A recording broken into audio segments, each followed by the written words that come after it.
we're currently doing a workshop on social economics, actually over at Brody, and for today and tomorrow. And Dan was kind enough to come over from Wisconsin and visit with us as part of that.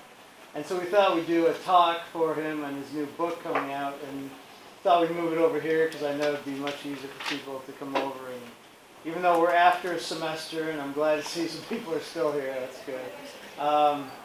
So Dan's book's coming out in October, and it's called Possessive Individualism, A Crisis of Capitalism. That's what he's going to talk about, and we are recording this for posterity, so just so you know. And so let me introduce Dan. Dan, thanks.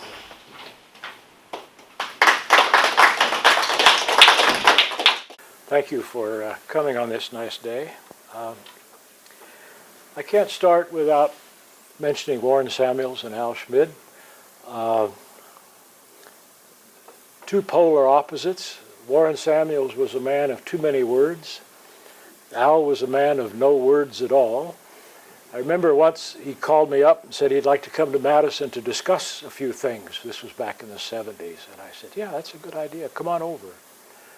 So I hung up, and then I said to my wife, Al never talks. What are we going to talk about?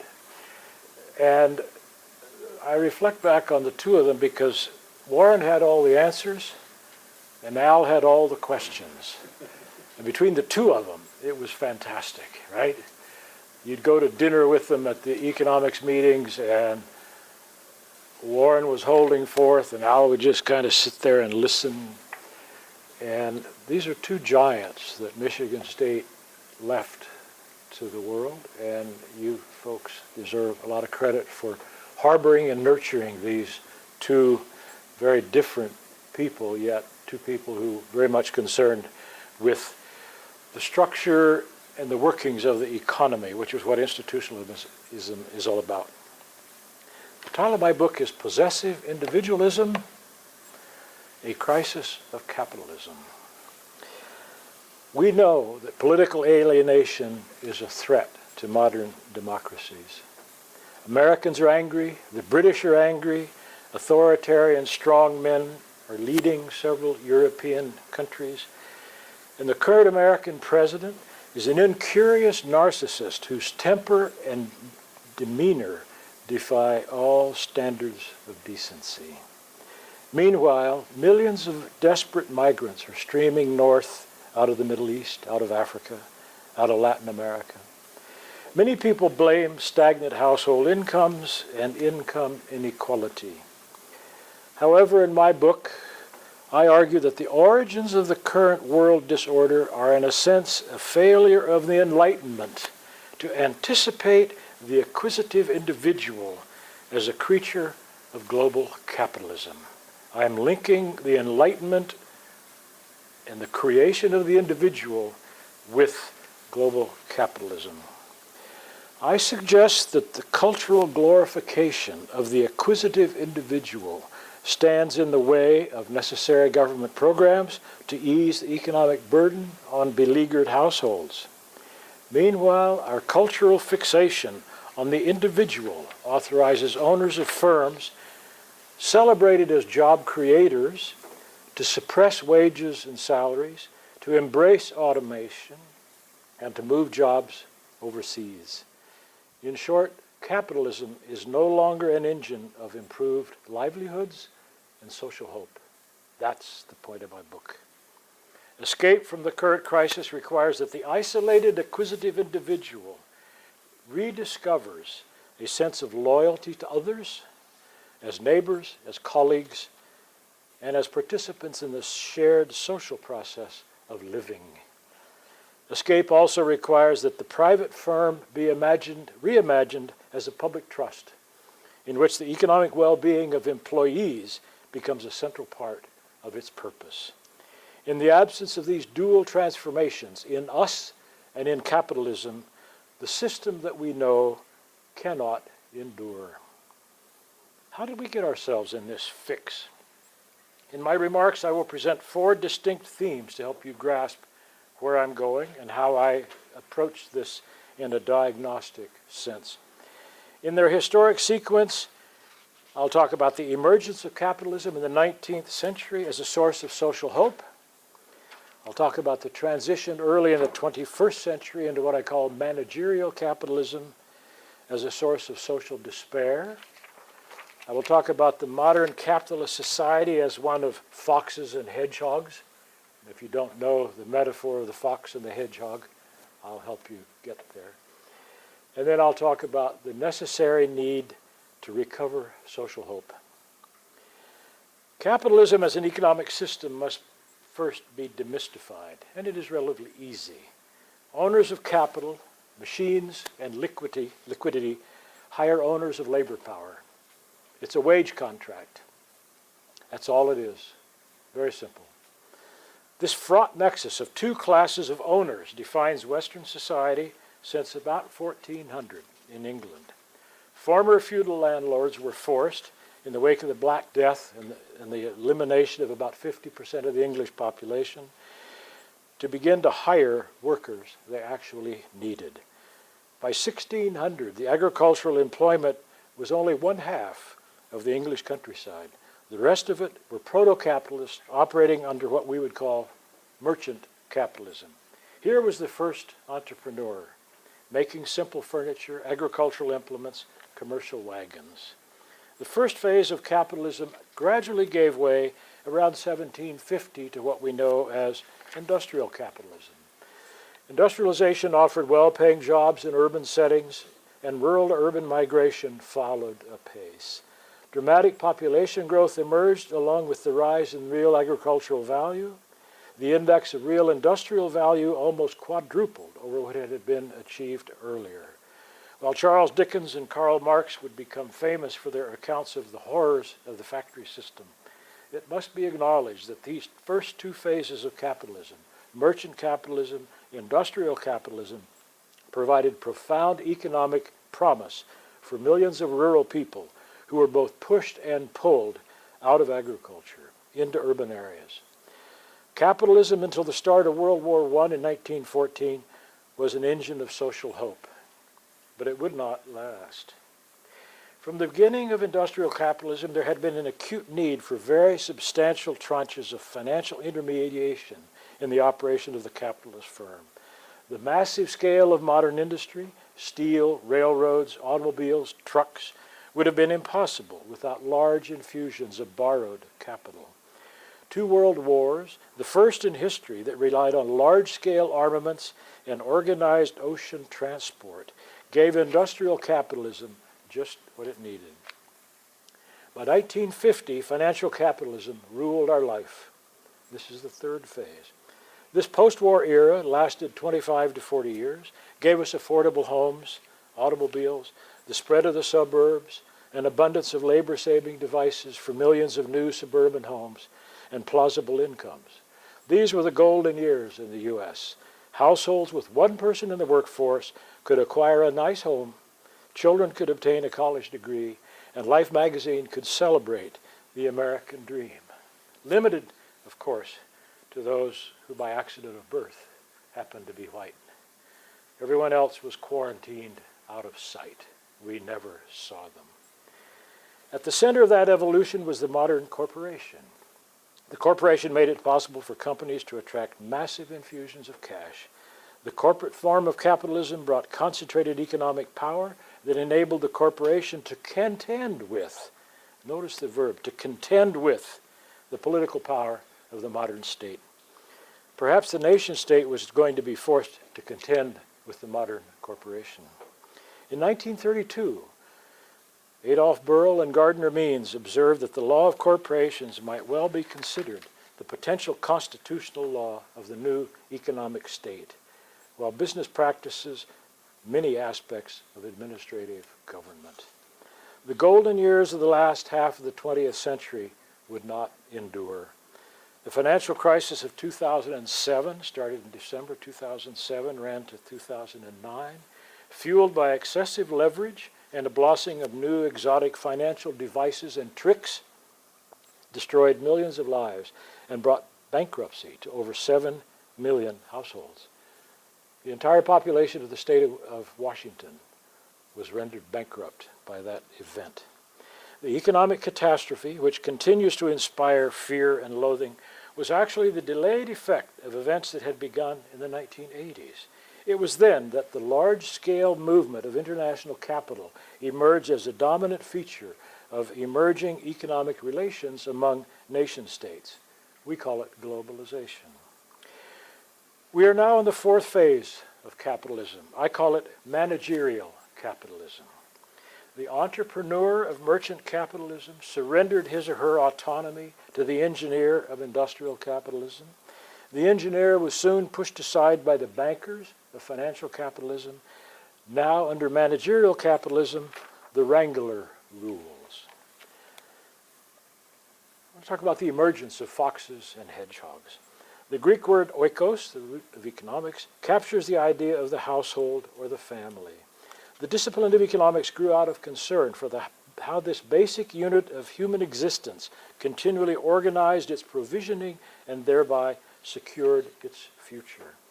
From early days, the subject of economics concerned the well-being of the household as it contributed to the wealth of nations, to borrow a phrase from Adam Smith. The subject matter of economics is therefore properly understood to concern an investigation into how individuals and societies organize themselves for their provisioning. But of course, that's not how we teach the subject to undergraduates. Notice the important sequence here. Humans must first organize themselves, and then they might be able to organize their provisioning.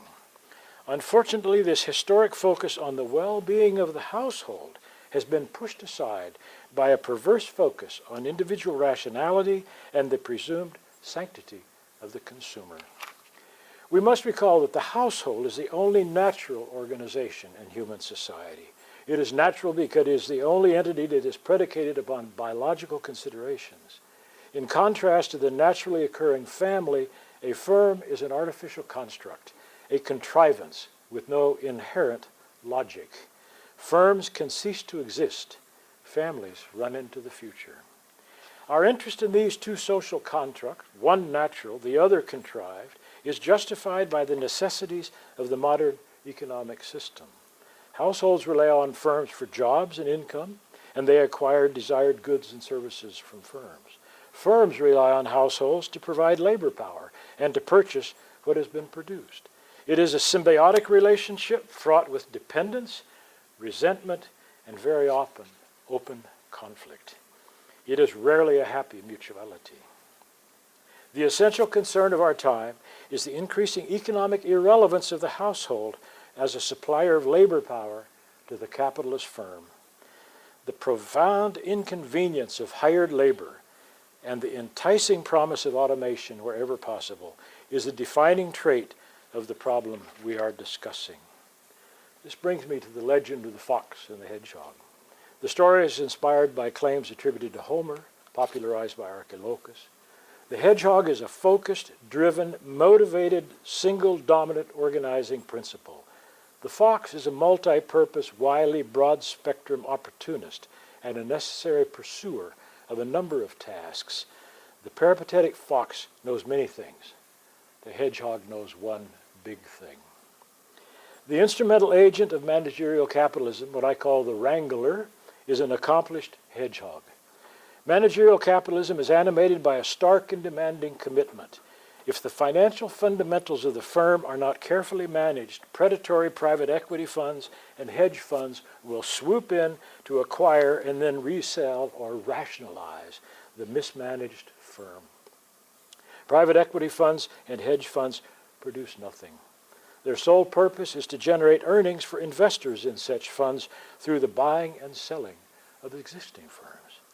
Hedge funds accumulate large tranches of investment capital from ultra-high net worth individual subscriptions and then move those holdings of bundled money around in pursuit of firms' assets that will yield an immediate return. Such funds are not making things or serving customers. They are making money from firms who do that. The best hedge funds pick an early target, overwhelm resistance with their financial heft, and then resell their acquisitions for a quick financial gain. The financial gain then allows them to continue preying down the hierarchy of investment possibilities, magnifying their financial clout as they go. The recent ravages of the U.S. retail sector notably Sears, has been exacerbated by the financial wizardry of hedge funds. Sophisticated computer algorithms and ready available data allow a highly granular analysis of a large number of investment possibilities. Mining those data are the hedge fund's means of control. By way of contrast, private equity funds exist to create long-term gains through the purchase of underperforming firms and subjecting them to the harsh discipline of what is called the deal funnel. Managers of private equity funds often have specialized knowledge of particular types of firms, so their predatory initiatives are informed by the set of technical sector skills unique to each fund. We might think of this activity as something like boot camp, only not for young recruits, but for the seasoned owners and managers who have become inattentive to the pennies. Bloated firms are slimmed down through scrunching, that's the term of art, scrunching, and their new, leaner management structure and cost profile makes them attractive to other investors. Private equity funds rehabilitate underperforming firms so that they are attractive to a new array of buyers, but very often saddle these reconstituted firms with enormous debt, the better to reward the individuals who are responsible for the scrunching and the layoffs.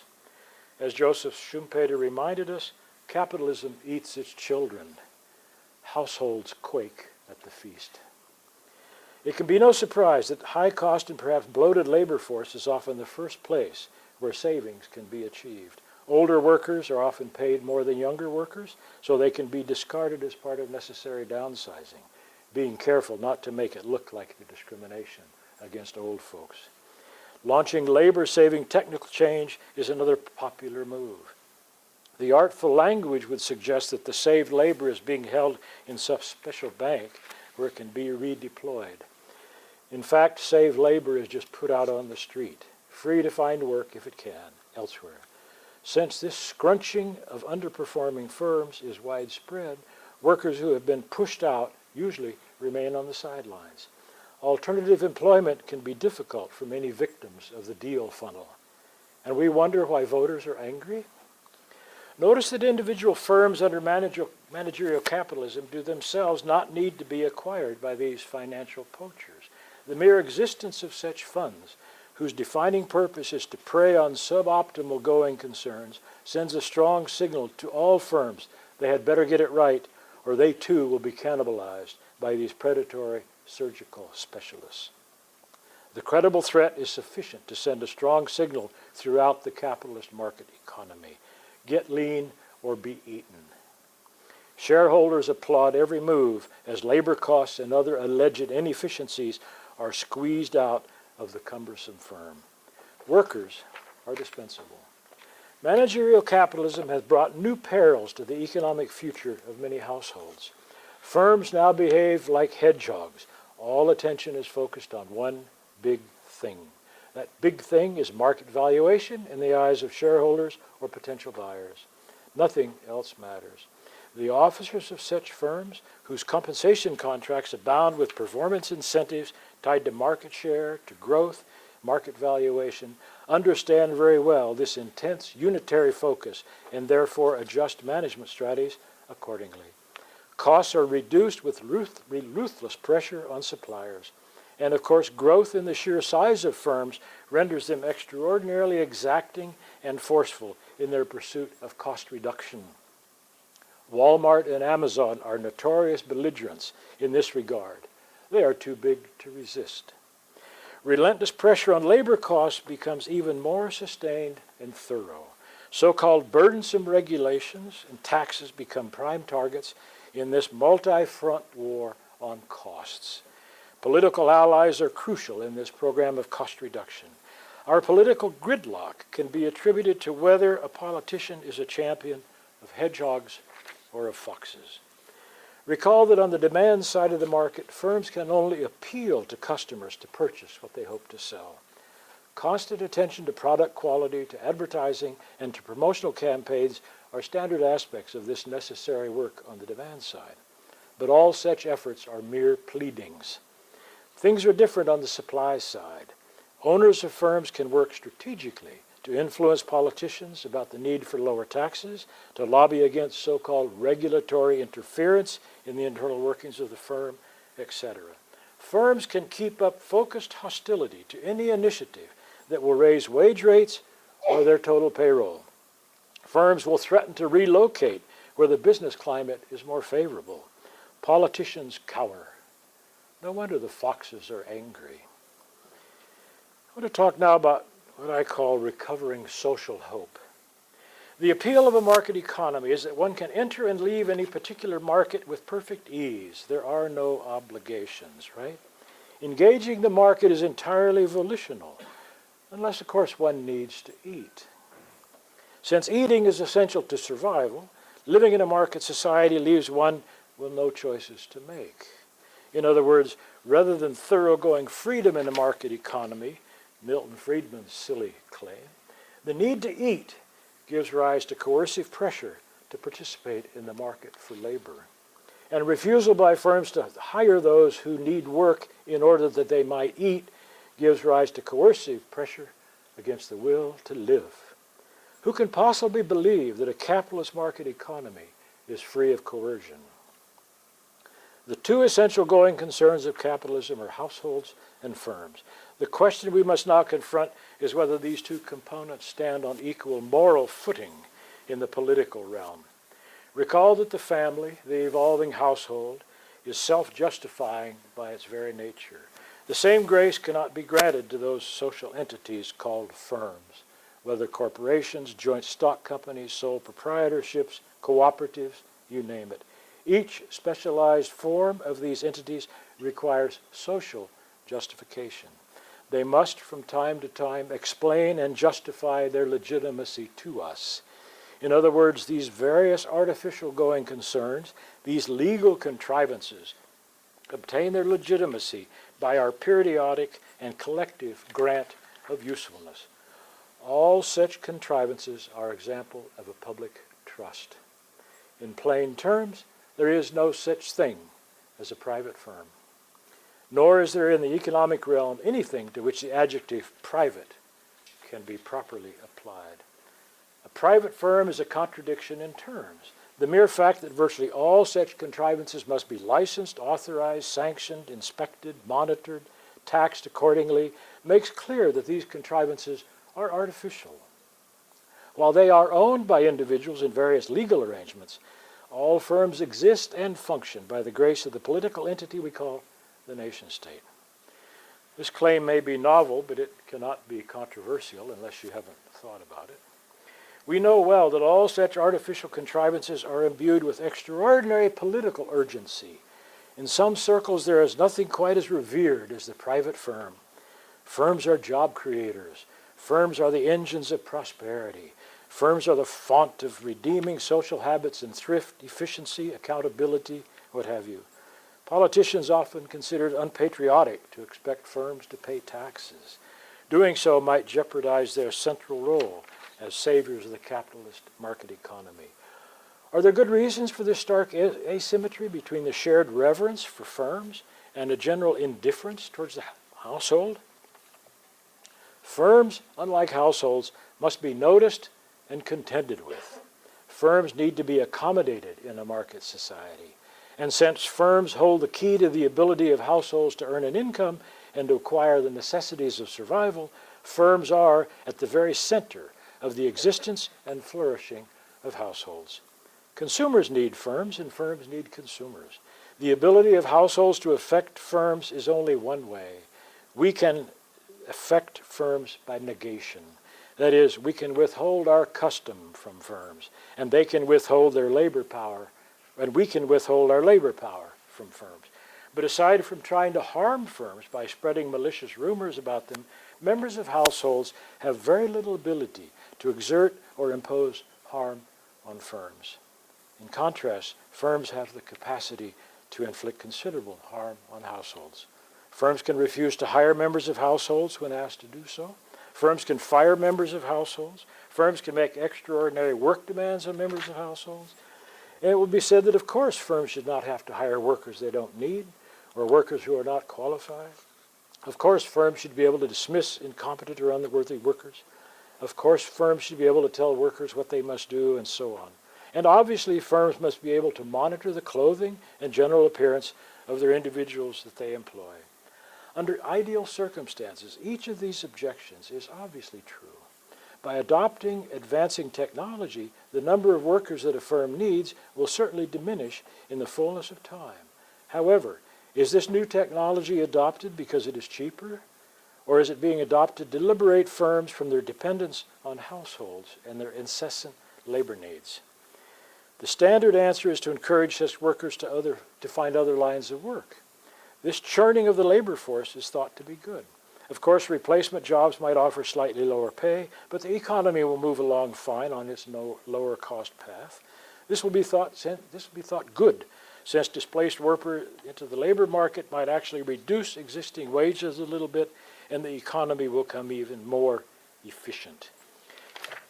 And if there is an influx of new workers in the economy, perhaps because immigrants coming, then overall wages may indeed be pushed down slightly and profits will be further enhanced.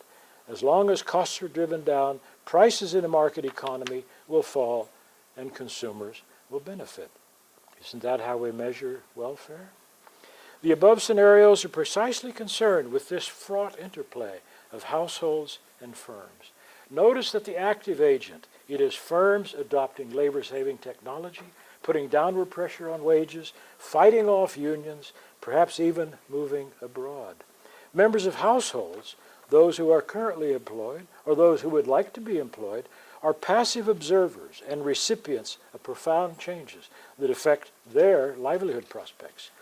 Members of households are not asked if they are in favor of labor-saving technology. They are not asked how they feel about downward pressure on wages, and they certainly are not asked how they feel about their employers shuttering the plant and moving to China, to Mexico, to Thailand, or the Philippines. And of course, the standard response is that it is entirely within the rights of the firms to do these things, and whatever else is necessary for them to flourish. And therein lies the fundamental challenge to capitalism. How to reconcile the inevitable tension between the livelihood imperatives of the household and the survival imperatives of the owners of these artificial contrivances we call firms. This is a problematic point because the reigning zeitgeist is to celebrate the revered freedom for firms to behave as they see fit in the interest of low prices for us. In return, members of households who gain what is called welfare by the abundance of goods and services at low prices must adapt as best they can. Reassure those individuals that they will be better off in the long run by the relentless downward pressure on prices, and that this will enable them to consume what they wish at ever lower costs. Unless, of course, they do not have an income from the sale of their labor power to firms. Consumers in households gain when prices fall. Workers in those same households lose when wages fall. No wonder foxes are nervous, always looking over their shoulder. Firms and households are moral agents because they are realms of choice and action with profound implications for others beyond the boundary of that decision-making unit. A member of a household who abuses a family pet or a child is making a moral choice. An employee who steals pencils or notepads from her employer is making a moral choice. An employer who rejects a qualified job applicant because of the applicant's race is making a moral choice. A corporation that establishes a tax haven in the Cayman Islands to hide net income is making a moral choice. Both of these core components of capitalism, firms and households, have the capacity to make moral choices with implications for others. But there is not profound symmetry, as I have been saying. The scope for actions of firms to visit harm on households far exceeds the scope for households to visit harm on firms. Indeed, the entire history of labor policy has been devoted to efforts to limit the scope of harm to households by actions of the capitalist firm. When workers first sought improved work conditions and higher pay, it was fought by owners of firms on the grounds that it would harm their net income. The political fight, therefore, turned on balancing the interests of net income to this artificial contrivance of the firm as against the income of households whose members were employed by those firms. The discourse about the moral choice was often bizarre, however normal it might have appeared at the time. There was concern that if firms were required to make the workplace safer or offer shorter working hours, or increase pay, the firm might not be able to survive. What about the survival of households? Firms could not seek relief by appealing to sympathy for their plight. To pursue that avenue would have put them on the same tack as that employed by workers and their allies. There was always a much more powerful weapon to be deployed. If those changes were required, the firm would simply close its doors, and then individuals who worked there would really suffer. Notice that households lack the option of simply closing and depriving firms of their labor power.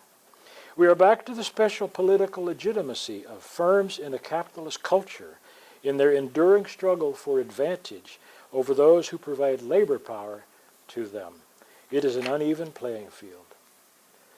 The evidence is now clear, and it's become more clear in the last 10 years, I think, that the capitalist firm cannot be relied upon to assure the economic future of households. As managerial capitalism progresses, two aspects of this assertion will become even more apparent. The first dimension can be thought of as behavioral in nature. The second is structural. At the behavioral level, opposition to unions, pressure to keep wages low, affinity for labor-saving technology are now familiar features of the world of work. We see extreme disparity between compensation received by officers of large corporations and that received by their employees, a disparity that is extreme for the American corporation and far out of line with corporations worldwide. The capitalist firm is making a moral choice to privilege its officers and owners of capital, shareholders, over workers. We see this in the way the corporate sector dealt with the Trump tax cuts in 2017. They bought back their stocks. Did they raise wages? The capitalist firm has revealed where its values lie, and workers do not figure in that consideration. The business of business may be business, but the social legitimacy of any business is morally contingent. We come to a second challenge under managerial capitalism. Technical change in manufacturing, but especially automation, has profoundly transformed the historic tedium of the workplace. A single worker can now produce so much more than was deemed possible as recently as the 1990s. The relevant future is not the Marxian story of abused and degraded workers of industrial capitalism. The future is of too little work.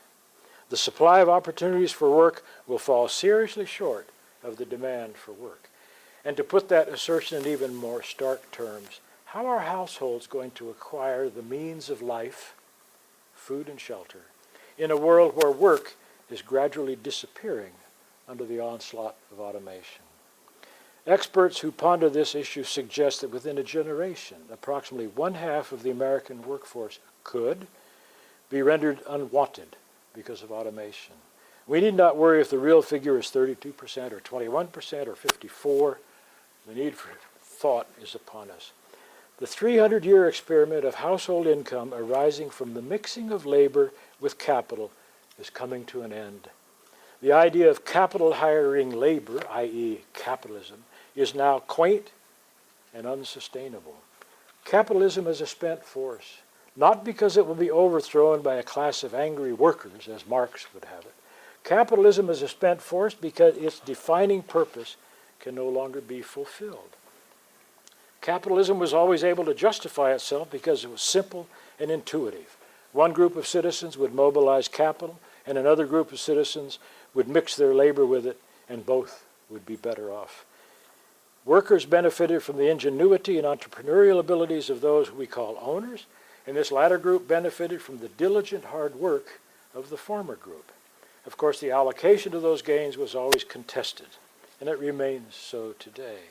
But the making of object and many aspects of the service sector are now unable to abide the historic wage bargain.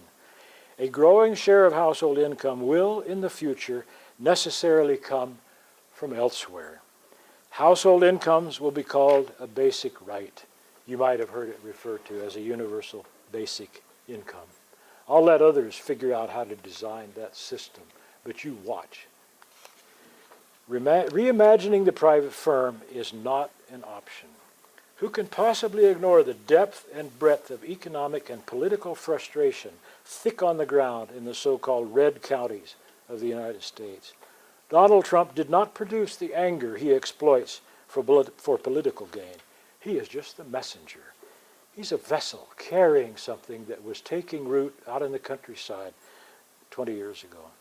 The nationalist poseur is coming to power in parts of Europe, thriving on the distant odor of fascism, are not innocents in search of a political message. Frustrated Brexit voters in the UK may be confused about what is to come with liberation from the Brussels bureaucrats, but they are very clear about what angers them. In this ancient fount of capitalism, the reigning economic system ignores them, offers them no respect, smiles at their bucolic sentimentality, and infuriates them into a suicidal withdrawal from the European Union. These odd behaviors, disparaged by the urban elites in Europe and here, are a rejection of an economic system that is a meretricious trauma of possessive individualism. The private sector has abdicated any obligation for the well-being of the household. The culture of possessive individualism robs the political system of the will, the mental agility, and the financial means to remedy this threatening imbalance between firms and households. We do not know what to do because we are trapped by our cultural habits. Reimagining of the private firm, acknowledged as a public trust, must now begin. We have two distinct ideas in play. The first idea is about individuals as sole proprietors of their personhood, being free to exercise, within the limits of an equal autonomy for others, complete freedom of movement, freedom of thought, freedom of action. The other idea is about such liberated individuals interacting through market-mediated relations. It is necessary to notice that the usual conjunction of these two ideas is neither necessary nor logical. Markets are not necessary, nor are they sufficient to bestow full personhood. Human societies can quite easily be organized on terms that have little to do with market relations. Indeed, human history reveals that the market fetish is no more than 350 years old in the Western world. The most profound clarification, therefore, concerns the idea of the sole proprietorship of our person. The principle is at the very core of the Enlightenment. The social legitimacy, the collective moral authority of this idea was foundational to the liberation of the individual in the 18th century. Freedom from dependence on the will of others meant freedom from necessary relations with others except for those that the individual enters into voluntarily with a clear view of her own interests. In other words, the newly sapient individual was necessarily the proprietor of her own personhood and her capacities, for which she owed nothing to society. The idea was compelling. Since freedom from the will of others is what makes individuals completely human, each individual's freedom can be limited only by such obligations and rules as are necessary to secure the same freedom for others. It followed that human society was a constructed realm of activity whose explicit purpose was the protection of each individual's property in her person and her acquired possessions. However, the moral force of this notion of the individual as a self-proprietor necessarily rested on the perception of a cohesion of self-interest among those who have a voice in choosing their political leaders. Here's the problem. If the free individual must work in order that she might eat, and if she can only work if she is willing to subject proprietorship over her person to the will of another person, who in this case is the owner of capital, then the most fundamental presumption of the Enlightenment is violated. It is logically impossible to be a free person and then to be obliged to submit to the commands of another person in order to survive. The gradual emergence of a possessive market culture under the claimed virtuous and freedom-enhancing experience of markets turns out to be the fatal defect of the charming promise of the Enlightenment. The rupture is complete. The evolutionary pathway of capitalism has been a gradual dispossession of those with only their labor power to acquire the means of life, nourishment. The historic presumption of common cohesion among all members of society is no longer tenable. One cannot consult the evidence and draw encouraging inferences about some presumed cohesion. Too many wage-earning households have been reduced to nervous and anxious foxes. Ironically, it is the very agency granted by the Enlightenment that first legitimized the possessive individual to be the master of her own functionings and capabilities. But then, through the full emergence of meritocratic system predicated on the exquisite refinements of possessive individualism, it is now apparent just how very isolating and precarious life can be in a market culture if an individual is a proprietor of a single limiting asset called labor power.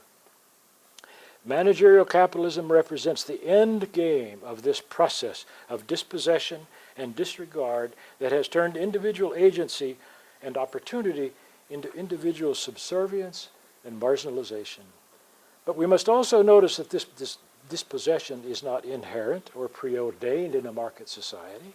The Danes, the Swedes, the Finns, and the Norwegians have bolstered the personhood of their citizens without at the same time destroying the cohesion of interest necessary to justify the perpetuation of an economy mediated by markets.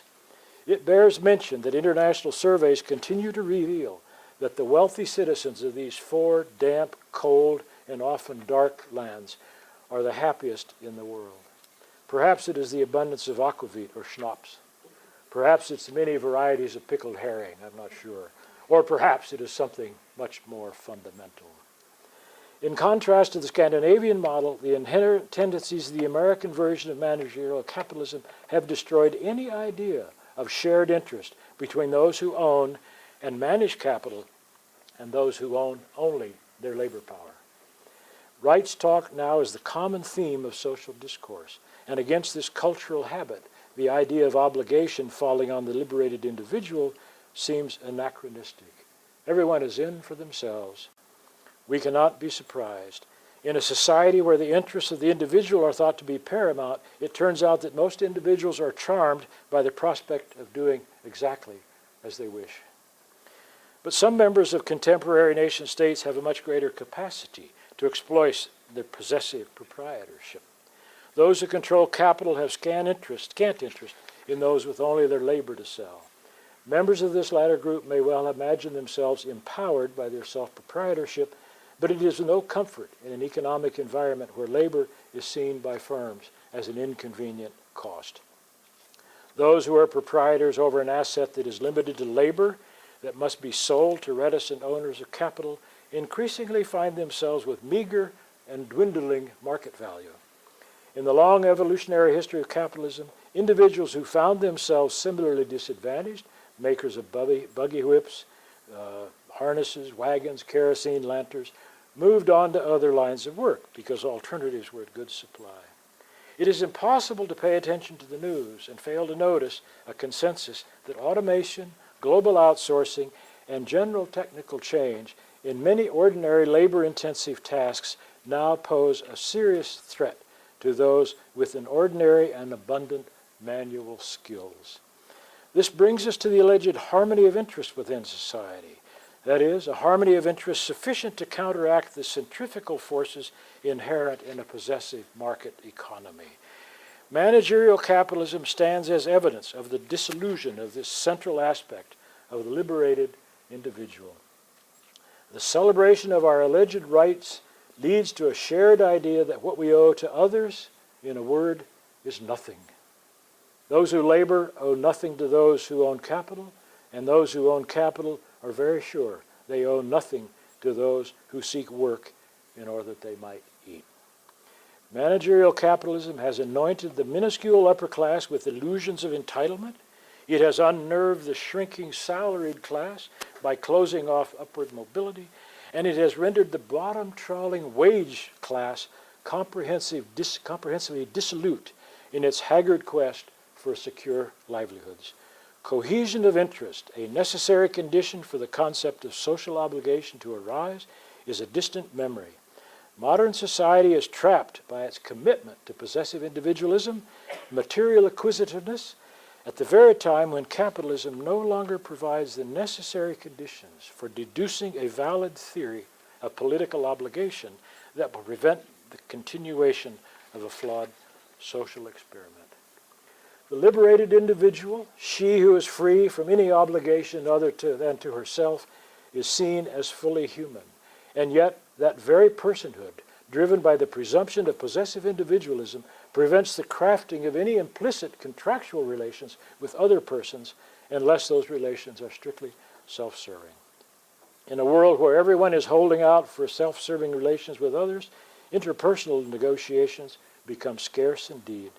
The reality of full personhood thrives as long as the personal interactions are confined to the realm of the market. We are back to basic economics, where the individual is modeled as nothing but a consumer, looking for the most utility from a financial outgain. Is that all there is to life? Obligation, because it is alien to the possessive individual, has become scarce, spotted only rarely, in fleeting moments in which the precepts of the flawed logic of personhood give way to episodic lapses of nostalgia for a time when people seem to care about others. The feeling quickly passes. The choice is stark. We either abandon the conceit of the Enlightenment, or we turn our back on a society of market relations. The Enlightenment has deceived us. I have Scandinavia on my side.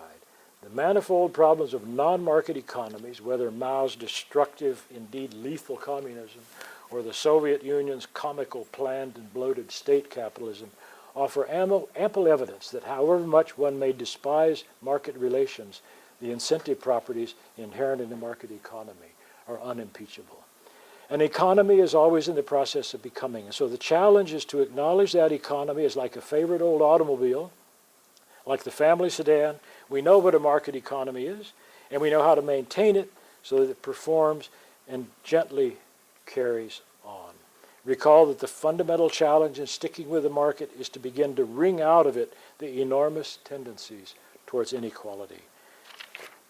We are left with the necessary strategy of a full-scale assault on the destructive conceit of the individual as the sole proprietor of her functionings and capabilities, unmediated by any concern for the interests of others. In the harsh light of day, and long after the soaring exhilaration of the Enlightenment has shown its underside, it is somewhat embarrassing to admit that in a society defined on such selfish grounds, none of us bear any possible obligations to others or to the society that has given us life and liberty.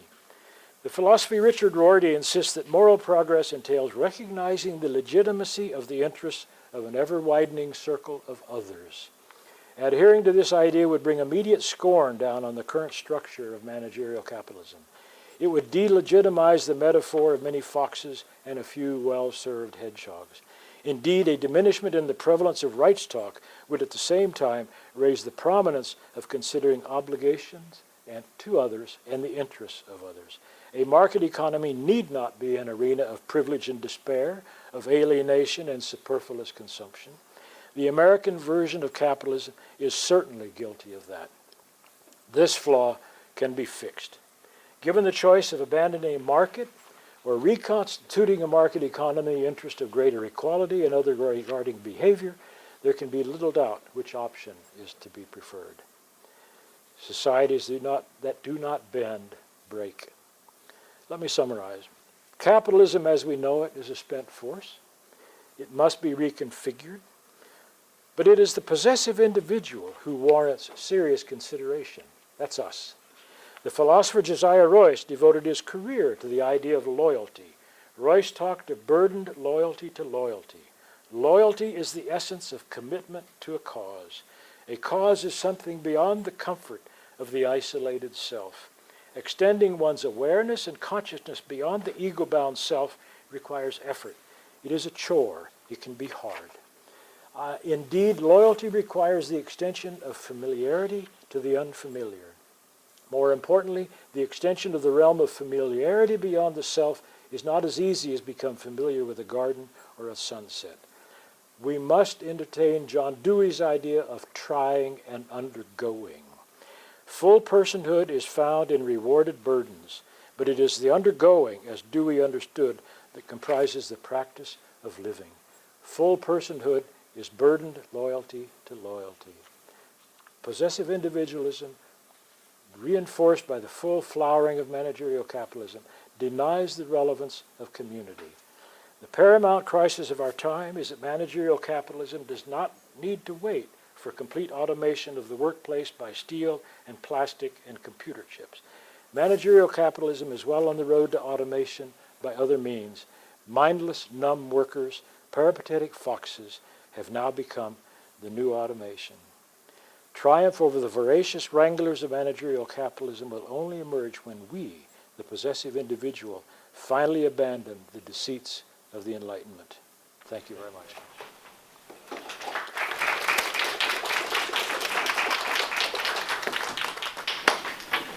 Thanks, Dan. We have time for a few questions, and coming from a state that's been dominated by 3 firms for a long time, I think it's interesting.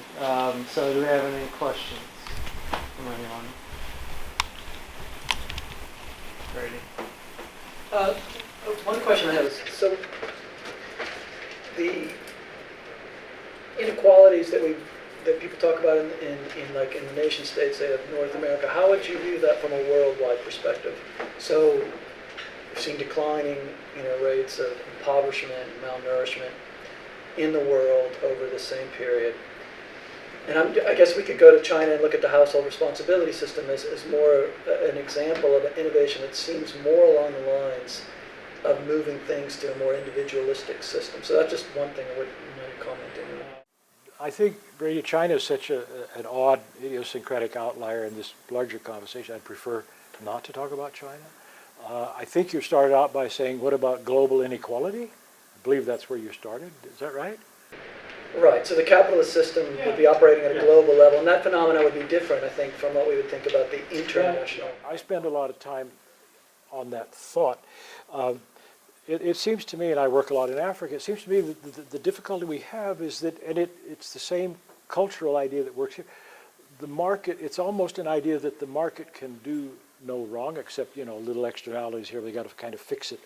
And so in a sense, I think what's happened is the international donor community has kind of left it up to the developing world to sort of work it out. And in my cynical moments, I say the World Bank says the only thing wrong with Nigeria is that it's not more like Norway. And the only problem with Somalia is that it's not more like Sweden. In other words, you get your rules the way Sweden has them, or Norway has them, or whatever, and then everything will be fine. So to me, the global disparity, in a sense, is extreme because, in a sense, we've sort of exported and ratified our cultural commitment to individualism and said to the developing world, get your rules like ours, and then things will be okay. All right? Is that part of your concern? I mean. No, I was wondering though, so this kind of pessimistic picture of where we are seems to be in contrast a little bit with a more optimistic picture of where we are globally over the last 20 Are we optimistic where we are globally? Sure, we've had. Are we? Yes. Well, I mean, statistically speaking, with respect to malnourishment and the number of people, the percentage of people in poverty, those have declined from around 25 to 12%. Don't quote me, but 60 to 70% of the people who've been lifted out of poverty over the last 25 years have been in China. Okay? And China has done what it has done by violating almost all of the precepts of the Washington Consensus and all of the guidelines that we go around the rest of the world exporting. So, yeah, fine. China has done fantastic things in terms of poverty and nourishment and all of this stuff. Same thing has not happened in Africa, I can tell you, and it has not happened in the Middle East. Why do we think the people are leaving? So, in a sense, I'm not sanguine, I'm not optimistic about the larger picture. Okay?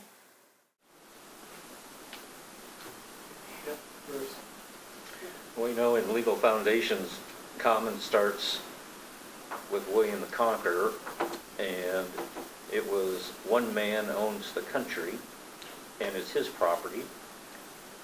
And the next millennia, certainly in the English language world, is from William the Conqueror to the Magna Carta to the Parliament. And so the long story made short is that when there's a minority in control, the minority structure the rights and endowments to its self-interest, and so you get a poor working class that are exploited and so on, but that the ray of hope for the capitalist system is the spread of democracy, And as democracy is spread to the working class or just the common person and to women in the beginning of the 20th century. Kind of a shorten, please, because there are other questions. Short question, Bruce. Not a speech, but a short question. What? Fine. Sorry. And so my question is that from the commons point of view, the spread of democracy gives the average person the power collectively to structure the system in their interests. And so you're telling a story that capitalism is no longer serving the interests of the common person, and so you have to have a story about the widespread failure of democracy. My story is about the widespread failure of us. Okay? Us. I don't want to blame it on capitalists. I don't want to blame it on democracy. I want to blame it on us, our culture of isolated acquisitiveness. That's why the title of my book is Possessive Individualism. Okay? I don't want to blame it on some distant corporate guy. I want to blame it on us. That's why I say the title of the book is Possessive Individualism. I say, is it Charlie Brown or Pogo or something? We've met the enemy.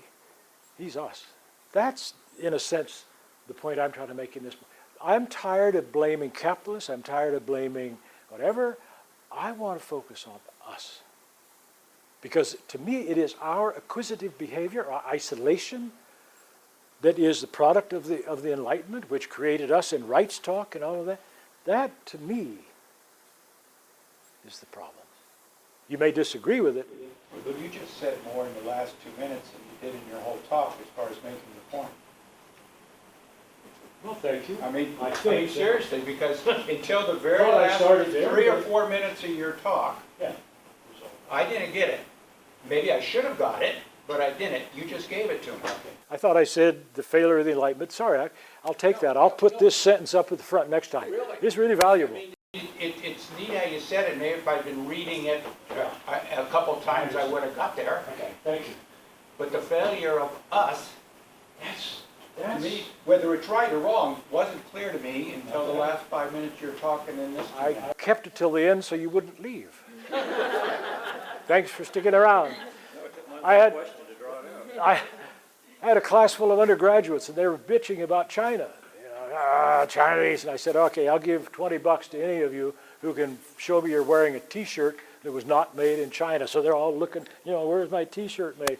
Out of 120 kids, there wasn't a one who didn't have a sweatshirt or a T-shirt that was made in China.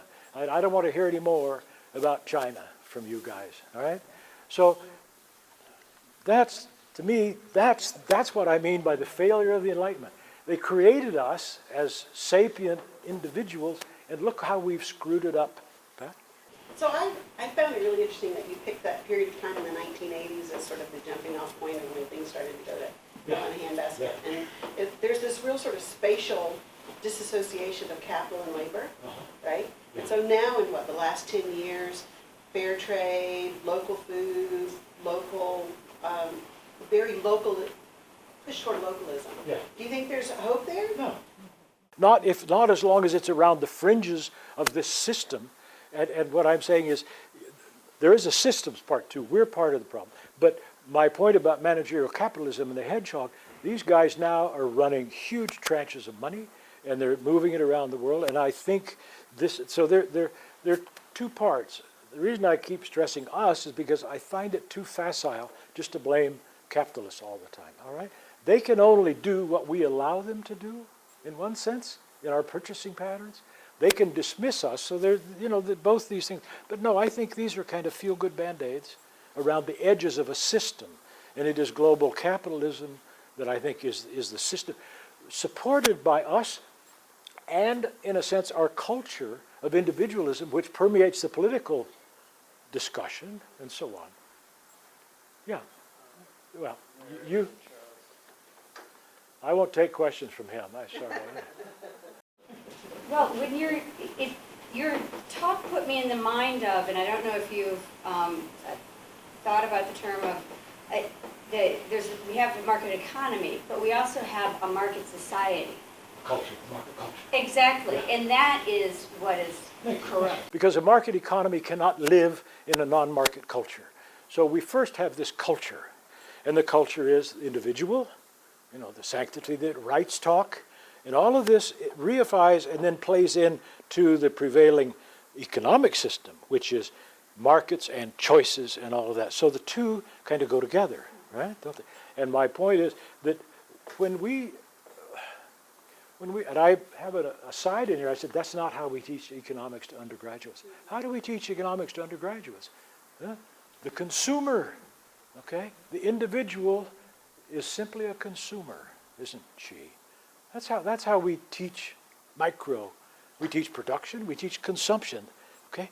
So that's they go together.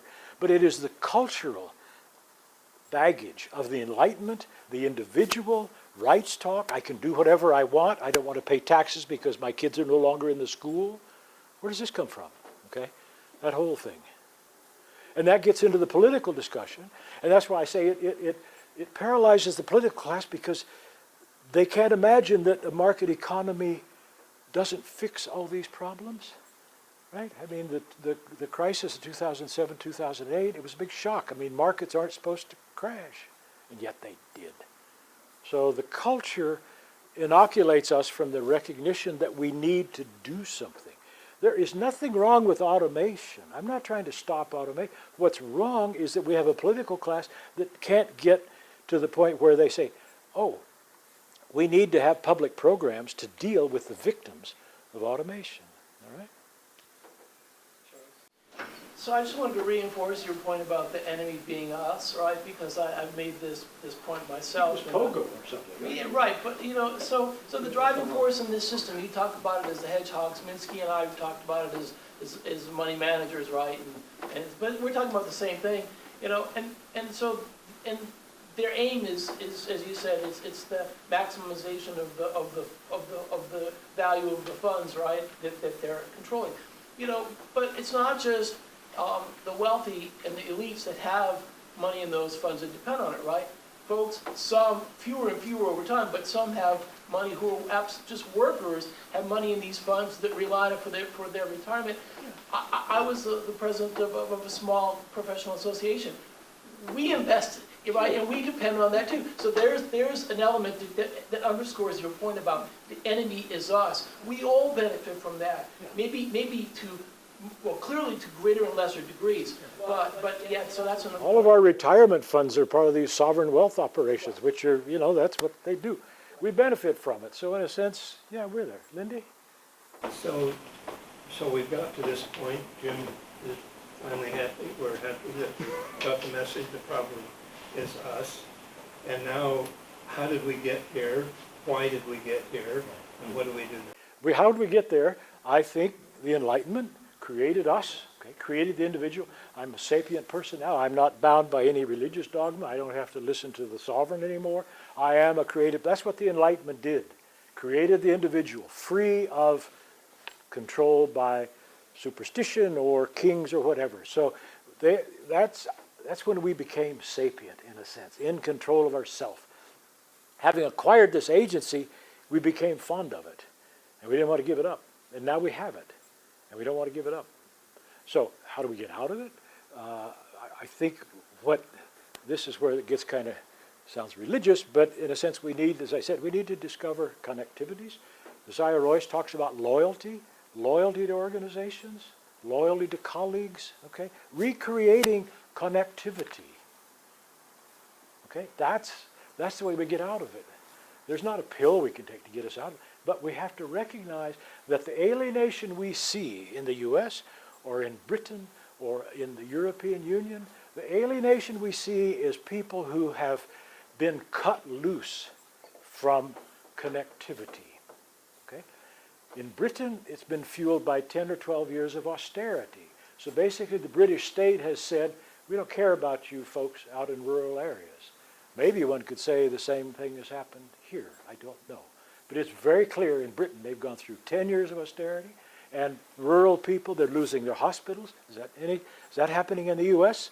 Rural hospitals closing, rural schools closing, this closing, this closing, this closing, okay? So I'm not saying we just throw money at them, but that's the recent history.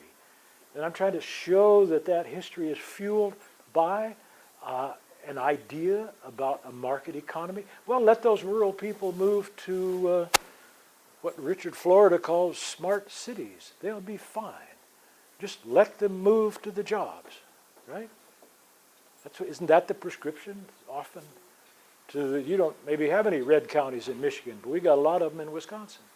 You say, well, just fine. Just pick up and move your family to Milwaukee. You'll be just fine, right? Yeah, Jim.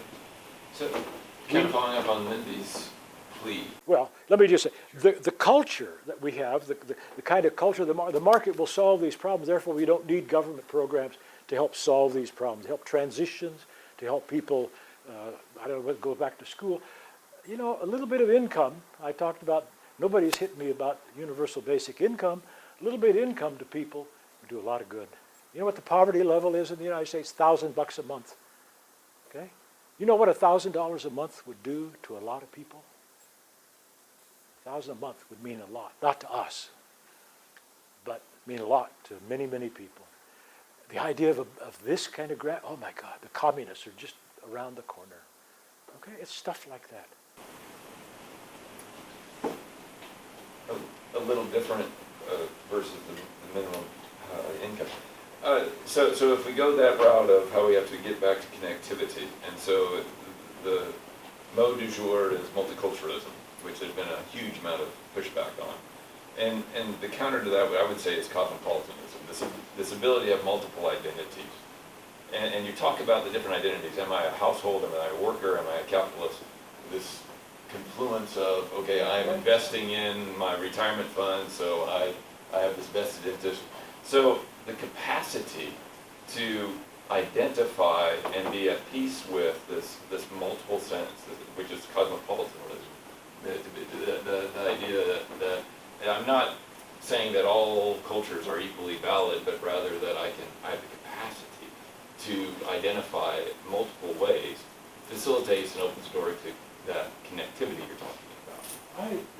Would you agree with that or disagree with that? Or? The minute you bring in ethnicities and culture, you're complicating the equation, to me, unnecessarily. Complicated world. I mean, that's Yeah, but unnecessarily confounding things. I mean, the point is we've got, I think it's fair to say that we have many workers who are holding one or two jobs. Who do you think is driving Lyft and Uber, okay? These people, so what is this? The Uber and Lyft drivers are foxes, aren't they?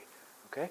Vast majority of those people are part-time workers. So that means they're not at home in the evening with their kids. They're out hustling traffic or passengers on Lyft and Uber, okay? And if tomorrow another thing shows up, so it's that kind of thing that I think is going on here. And I don't know about. All right, different. Yeah. Well, then let me ask this. So if hedgehogs care about economies of scale, cost, and foxes care about economies of returns, profits, what's then the counter or parallel to, what are you prescribing for the households, the economies of well-being, and then what's the model for that? Households of these foxes who are struggling to make ends meet. Okay?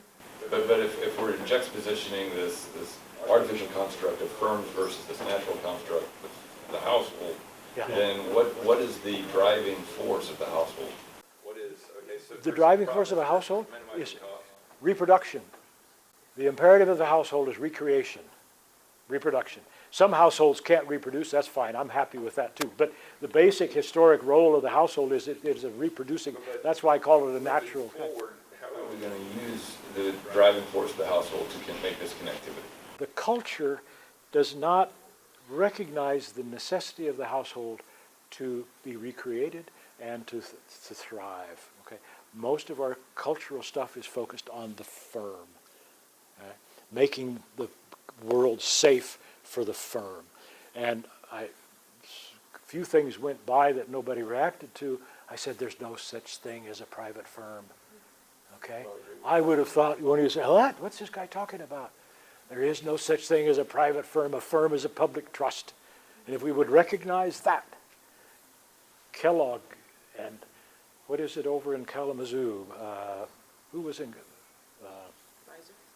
Pfizer, I guess, yeah, right? These old companies that were patronizing towards their workers. I'm not saying Kellogg was, but I mean, that's, the purpose. I have a joke that Henry Ford wanted to pay his workers enough, they'd be able to buy the cars they made. My joke is Sam Walton wanted to pay her workers as little as possible so they would not have the opportunity to shop at any place other than at Walmart. Okay, so Sam Walton took Henry Ford and turned him upside down. Keep my workers poor so they come and buy their stuff from me. There was a question in the back, I guess. Why is if the connectivity is the solution, why is choices towards despots and, I mean, the trend seems to be autocratic. Why are despots becoming popular? Is that the question? Exactly. Despots promise answers to difficult questions, okay? Despots have quick answers, right? But false. Pardon? But false answers. Well, yeah, but you're smart. You know the answers are false, okay? You're a smart guy. Look at you. You're an elite, aren't you? The person out in the red county, wherever she is, maybe that's where our trouble is. We tend to think instrumentally, don't we? Well, there's this problem, we'll turn this dial. It's what Paul Krugman calls dashboard economics. So you got a trouble there, you just turn this dial and it will be fixed. We have these mental models of connectivity. The rural, or I hate to even say rural, just the people left behind don't have that mental dashboard, as it were, that if they fix this and this and this and this, their life will get better. What they know is that the system for the last 25 years has resulted in really bad outcomes for them. We agree on this? There are many, many people who for 25 years know that things, before 2008, real household income had been stagnant for 20 years in the U.S. We know this. That's a chronic problem. People can live with chronic stuff. Okay, at my age, I live with a lot of chronic stuff. I can't run as fast as I used to, and whatever. That's chronic. But when you get hit with acute stuff, bam, that's a different world. 2008 was an acute shock. And we're now living in the wake of that. Okay, so a despot can come into this and promise to make things better, and the typical person said, yeah, for 25 years things were really bad. This person's going to make it better. There's an enormous appeal in that. You see that? Can I have 30 seconds to turn your story on its head? Can I have 30 seconds to turn your story on its head?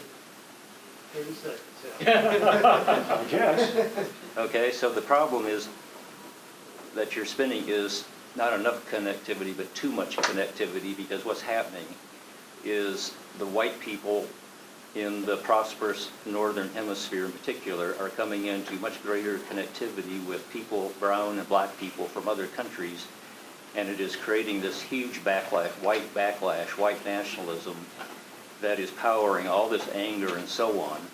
And so the tyrants are coming from people who want to limit those connectivities and maintain their privileges, and also just don't want to associate with the other people. Okay, that's fine. I mean, that's part of the And that ties into his story about why Sweden and Norway actually don't have these problems, which you were talking about, is because they're homogeneous countries. They're not so homogeneous anymore. Well, and they're having more social They're problems. having more social problems. Right. And that itself fuels despots who, I think the point is, we have to define what we mean by a despot. I think you mean a strong person, right, with a clear message. I mean, that's probably a pretty good definition of a despot, right? Powerful and simplistic message. And I think the question was, why are these guys becoming elected in Europe and in the U.S.? I'm not about the despot issue, I'm about your central thesis, which is you're saying not enough connectivity, and I'm saying, at least in this dimension, people see there's more connectivity than they want. So I think we're going to have to, sorry, we're going to have to end now. We can get Dan and